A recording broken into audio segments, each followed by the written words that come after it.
Nagawa ng whale shark mo niyo. Arga whale shark.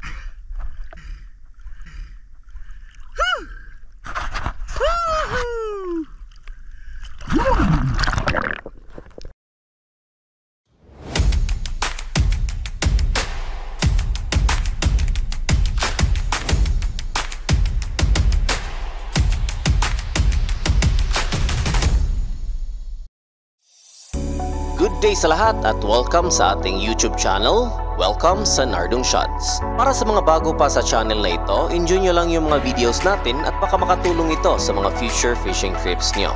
For this episode, aside sa mga tangige at sardines, may na-capture din tayo na isang malaking isda na hindi natin nakalain na nandito din pala sa aming hometown, dito sa Argao. Sagana ang Argao sa iba't ibang klase ng isda. Dito, pwede nating makita si Nemo or mga clownfish, sardines, mga pawikan at iba pa. Pero alam nyo ba na may mga sightings din ng mga pating dito? Ano kaya ang gagawin nyo kung kayo yung nasa sitwasyon at makakita kayo ng higanting isda while spear fishing? So let's do this! Ito yung first dive natin. Napansin ko na may mga sardines sa ilalim, kaya dito na tayo nag-dive. Medyo malabo yung tubig since maputik yung spot dito. Pag ganito, maghintay lang tayo sa ilalim. Napansin natin na nabulabog na yung mga sardines. Good indicator na may mga naghahunt sa kanila.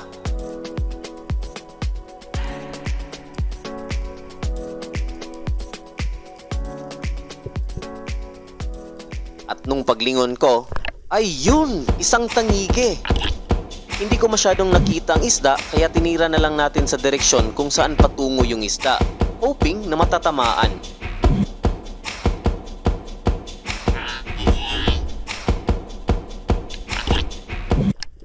At buti tinamaan. Naubusan na tayo ng hangin kaya nag-resurface na lang tayo at sa ibabaw na natin ni-retrieve yung isda.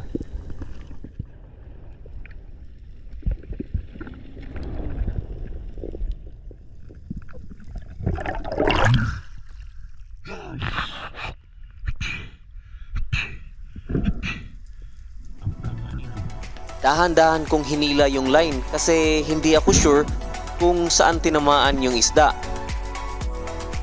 Shoutout nga pala kina Sir Don Joshua Dizan, Nebreha, kay Ma'am Rosana Villahermosa at kay Teacher Rachel Nacario na ang gumagamit sa account na ito ay si Titing Yo. Maraming salamat sa support.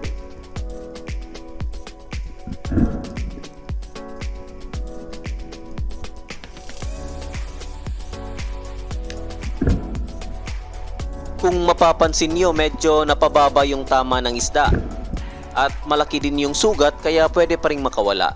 So dahan-dahan kong hinawakan yung shaft at yes! Buti na lang nakuha natin. Ito yung naging first fish natin for this episode, isang good size na king mackerel o tangige.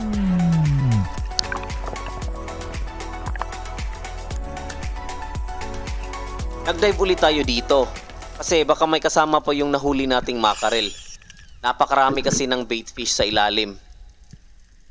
Nabulabog na yung mga sardines so naging alerto na tayo, baka kasi may malaking isda sa paligid. Nung malapit na tayo sa bottom, ay nakita natin yung napakaraming golden trevally. Mga 2 to 4 kilograms ang isa. Sinubukan kong i-close ang gap, kaso nung titirahin ko na sana, ay may napansin tayong tangige. Shooting distance naman yung isda, kaya eto na lang yung tinira natin. At yun, tinamaan ng sakto. Good holding shot naman yung isda, kaya nag-resurface na lang tayo.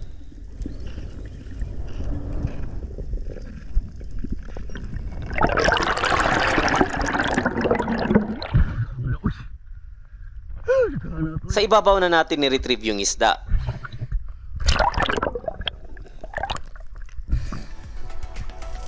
Good holding shot!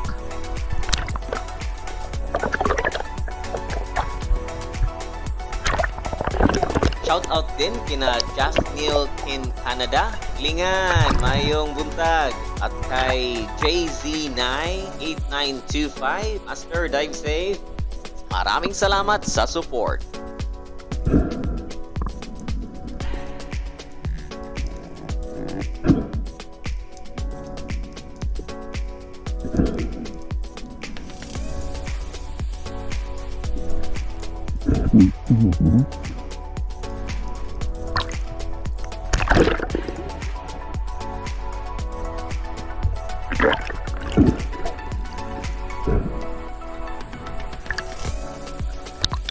And yes, this is our second king mackerel for this day.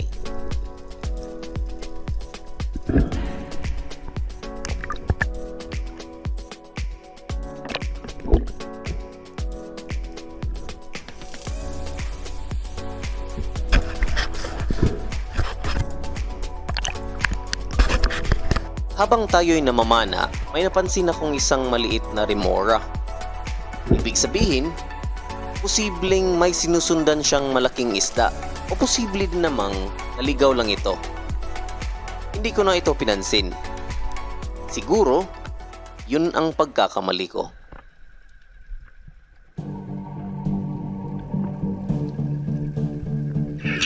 This video was taken last November 2, 2024, All Souls Day, around 4 PM. Sa may pier area dito pa rin sa hometown namin sa Argao.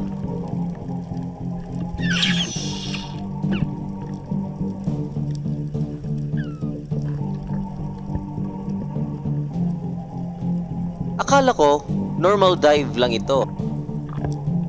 As usual, maghintay lang tayo sa ilalim, nag-fish call.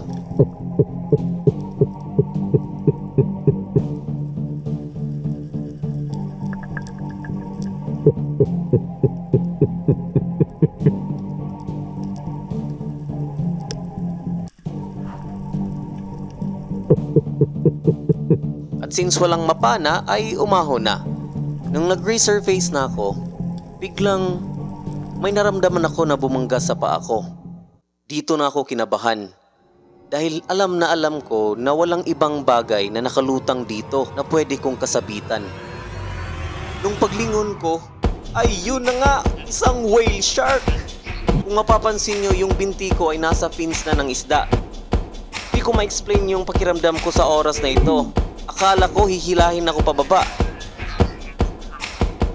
Pero alam ko rin, hindi sila kumakain ng tao. Kaya kumalma lang ako, binidyuhan na lang yung isda at namangha na lang sa whale shark.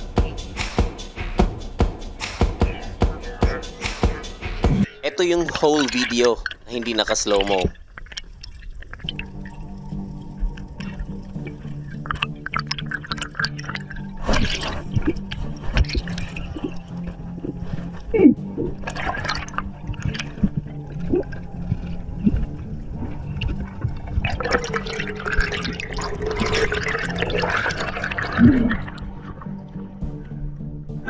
The whale shark.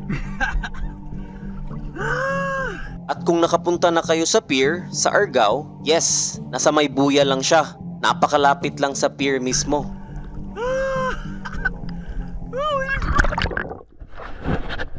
Gusto ko pa sanang sumisid kaso yung feeling ko talaga ay baka balikan ako o may mas malaki pang butanding sa paligid. Malay natin, baby shark lang yun. Ito nga pala yung mga huli natin kanina.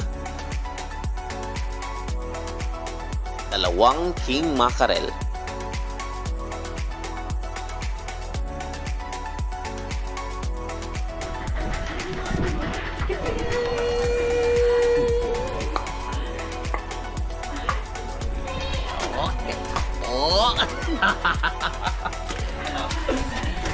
Kahit masaya tayo sa nahuli nating mga isda, hindi pa rin mawala sa isip ko yung whale shark encounter kanina.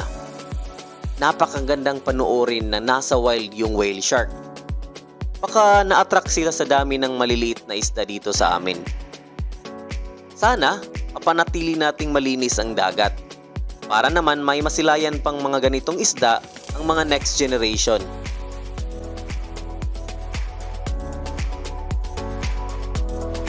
So, salamat sa panonood.